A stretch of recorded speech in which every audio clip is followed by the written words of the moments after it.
बिस्मिल्लाहिर्रहमानिर्रहीम। अस्सलाम वालेकुम। जैकब न्यूज़ सां मां आहियां आबिद अली मंगरियो।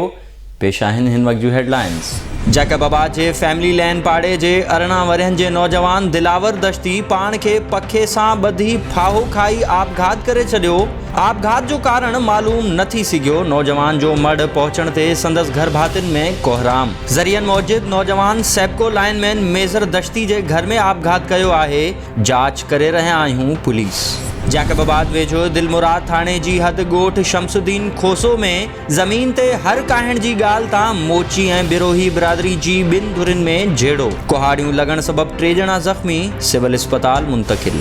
तुल जे मुख़्तलिफ़ इलाइक़नि में ख़ुराक खाते जूं कार्रवायूं। इम्तियाज़ खोसो ऐं अयाज़ खोसो राइस मिलनि ते छापा। गैर क़ानूनी तौर ज़ख़ीरो थियल 20,000 कणक जूं बोरियूं हथ मिल सील। भोजदार वॾा वेझो हिकु हफ़्तो अॻु ॻोठ मेहो ख़ान सियाल में सियाल बिरादरी जी ॿिनि धुरियुनि में थियल झेड़े दौरान क़त्ल थी वियल नौजवान मोहम्मद यूसुफ सियाल जे वारिसनि जो क़ातिल जी गिरफ़्तारी लाइ प्रेस क्लब भोजदार वॾा अॾो दिलमुराद सियाल, अली मर्दान सियाल, मोहम्मद मूसा सियाल, सिंगार अली ऐं शाहिद सियाल जी अॻवानी में एहतजाजी मुज़ाहिरो। असांजे गभरू नौजवान खे बेदर्दी सां क़त्ल कंदड़ जवाबदारनि ख़ादिम अली सियाल ऐं लुत्फ़ सियाल खे पुलिस गिरफ़्तार करण खां लवाए रही आहे। जवाबदार बाअसर आहिनि जेके सरेआम घुमी रहिया आहिनि। वॾे वज़ीर खे अपील था करियूं त वाक़े जो नोटिस वठी इंसाफ़ फराहम कयो वञे।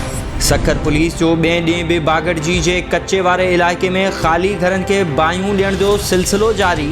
पुलिस शाहबेले अंदर मुनीर मिसरानी टोले ख़िलाफ़ ऑपरेशन करे रही आहे। पुलिस अॼु ॿिए ॾींहुं बि बिना कंहिं गिरफ़्तारी जे ड्रामाई अंदाज़ में वापसि। 3 ॾींहं अॻु डेरो लाल वेझो रोढ़ी कैनाल में ॿुॾी वियल 3 वरहनि जो रहीम यार ख़ान वासी ड्राइवर सैयद बिलाल हुसैन जो लाश 10 दरी तां हथ।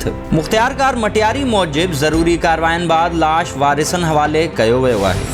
ज़िलई चेयरमैन मटियारी पारां मटियारी, हाला ऐं न्यू सईदाबाद जे तालका अस्पताल में ज़ाती ख़र्च से सैनिटाइज़र गेट लॻाया विया। ज़िलई चेयरमैन मखदूम फ़ख़्रुज़्ज़मान जो चवणु हो त आवाम खे मूज़ी मर्ज़ खां बचाइण ख़ातिर पंहिंजे ज़ाती ख़र्च ते अस्पतालनि में सैनिटाइज़र गेट लॻाया आहिनि। हयात पिताफ़ी वेझो ॻोठ मीर ख़ान गबोल में ईदगाह में मिट्टी विझराइण तां 2 धुरियुनि में झेड़ो।